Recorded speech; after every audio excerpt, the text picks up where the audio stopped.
அஸ்ஸலாமு அலைக்கும். Welcome to taste of Thanjai.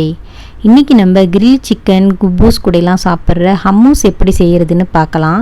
இது ரொம்பவே டேஸ்ட்டாக ரெஸ்டாரண்ட்டில் செய்கிற மாதிரியே நம்ம வீட்டிலையே ரொம்ப ஈஸியாக செய்யலாம். இப்போ தான் நீங்கள் முறையாக இந்த சேனலை பார்க்குறீங்கன்னா மறக்காமல் சப்ஸ்கிரைப் பண்ணுங்கள், பெல் ஐக்கானையும் ப்ரெஸ் பண்ணிக்கோங்க.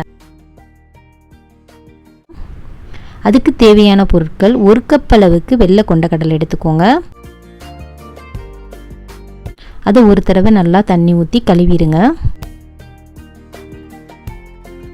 இப்போ நிறைய தண்ணி ஊற்றி ஒரு 8 மணி நேரத்துக்கு ஊற வச்சுக்கோங்க. 6லேருந்து 8 மணி நேரம் ஊறணும். அப்போ தான் கடலை நல்லா ஊறி இருக்கும். இப்போ 8 மணி நேரம் ஆயிடுச்சு. கடலை நல்லா ஊறி பெருசாக வந்துடுச்சு. இப்போ ஒரு குக்கரில் தண்ணி எல்லாம் எடுத்துட்டு கடலையை போட்டுக்கோங்க.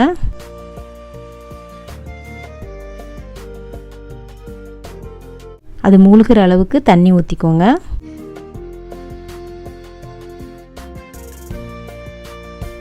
ஒரு 5லேருந்து 6 விசில் அளவுக்கு வச்சு எடுத்துக்கோங்க. நல்லா வெந்துடணும். இப்போ ஹம்மூஸ் செய்கிறதுக்கு 5 பல் பூண்டு, 3 டேபிள் ஸ்பூன் அளவுக்கு வெள்ளை எள்ளு,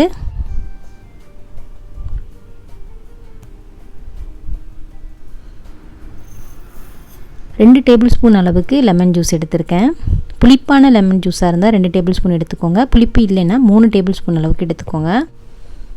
தேவையான அளவு உப்பு லெமன்லாம் நம்மளோட இதுக்கு தகுந்த மாதிரி யூஸ் பண்ணிக்கணும். ஆலிவ் ஆயில்,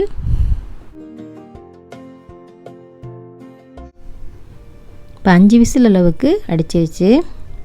நல்லா ஆவியெல்லாம் ரிமூவ் ஆகணுன்னு திறந்து பாருங்கள். இந்த அளவு நல்லா கையாட்டி எடுத்தால் நல்லா மசிகிற அளவுக்கு வெந்திருக்கணும். இந்த கடலை வெந்து தோல் தனியாக வந்திருக்கிறத எடுத்துருங்க. அப்போ தான் ஹம்மூஸ் நல்லா ஸ்மூத்தாக இருக்கும். இப்போ வேக வைத்த கடலையில் 1 டேபிள் ஸ்பூன் அளவுக்கு எடுத்து வச்சுக்கலாம். பின்னாடி அலங்கரிக்கிறதுக்கு யூஸ் பண்ணிக்கலாம். இந்த தண்ணி நம்ம இதை ஊற்றி தான் அரைக்க போகிறோம். அதனால் அதில் கொஞ்சம் தண்ணி எடுத்து வச்சுக்கோங்க. இப்போ எள்ளை ஒரு பேனில் லைட்டாக கலர் மாறாத அளவுக்கு வறுத்து எடுத்துக்கோங்க. எள்ளு லைட்டாக பொரியணும். அந்தளவு வறுத்தா போதும், கலர் மாறிடக்கூடாது. இப்போ ஒரு மிக்சியில் அதை போட்டு நல்லா பொடி பண்ணிக்கோங்க.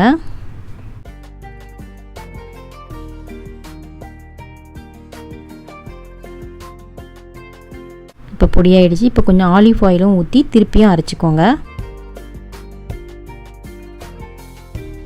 ஆலிவ் ஆயில் ஊற்றி நல்லா அரைச்சி எடுத்து வச்சுக்கோங்க.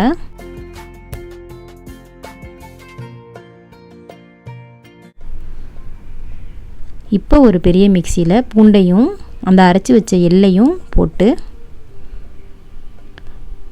2 டேபிள் ஸ்பூன் ஆலிவ் ஆயில் ஊற்றி திரும்பவும் அரைச்சிக்கோங்க. பூண்டு நல்லா அரைஞ்சிடணும். இப்போ கடலையை போட்டுக்கோங்க.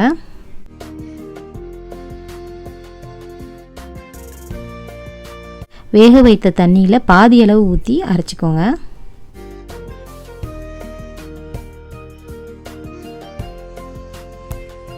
இப்போ லெமன் ஜூஸையும் ஊற்றிடலாம். உப்பும் போட்டுடலாம்.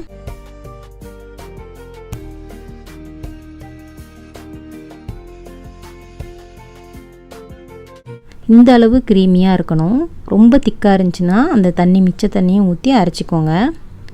எனக்கு கரெக்டாக இருக்குது. இப்படியே சாப்பிட்லாம், ரொம்ப நல்லாயிருக்கும். இதை கொஞ்சம் அலங்காரம் பண்ணி அழகாக வச்சோம்னா நம்மளுக்கு ரெஸ்டாரண்ட்டில் சாப்பிட்ற மாதிரியே ஃபீல் இருக்கும். இந்த மாதிரி ஒரு கரண்டி வச்சு கரண்டியோட பின்பக்கமாக இந்த மாதிரி செஞ்சு வச்சுக்கோங்க. அதில் ஃபுல்லாக நல்லா ஆலிவ் ஆயில் ஊற்றிடுங்க.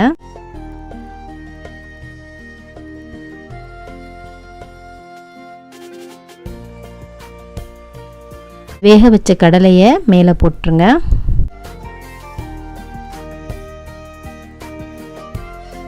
கருப்பு ஆலிவ் இருந்துச்சுன்னா அதையும் இந்த மாதிரி மேலே வச்சுருங்க.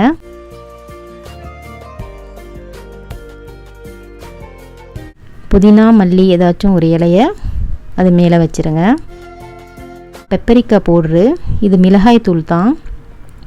பெப்பரிக்காய் பவுடர் இல்லைன்னாக்கா நீங்கள் மிளகாய் தூளே யூஸ் பண்ணிக்கோங்க. இந்த மாதிரி ஒரு ஃபோக் வச்சு அதில் டிப் பண்ணி இந்த மாதிரி அழகாக வைங்க.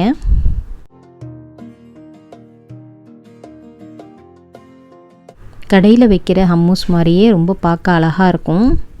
வீட்லேயும் எல்லோரும் ரொம்ப விரும்பி சாப்பிடுவாங்க. ரொம்ப டேஸ்ட்டாக இருந்துச்சு. நீங்களும் செஞ்சு பாருங்கள். ஏற்கனவே நம்ம சேனலில் கிரில் சிக்கன் குபூஸ் கார்லிக் சாஸோட ரெசிபீஸும் போட்டிருக்கேன். அதையும் நீங்கள் பாருங்கள், பார்த்துட்டு செஞ்சு பாருங்கள். அதோட லிங்க்கு டிஸ்கிரிப்ஷனில் இருக்குது. இதே மாதிரி சுவையாகவும் ருசியாகவும் நீங்களும் சமைக்கணுன்னா நம்ம சேனல் டேஸ்ட் ஆஃப் தஞ்சையை மறக்காமல் லைக் பண்ணுங்கள், ஷேர் பண்ணுங்கள், சப்ஸ்கிரைப் பண்ணுங்கள். தேங்க்யூ ஃபார் வாட்சிங்.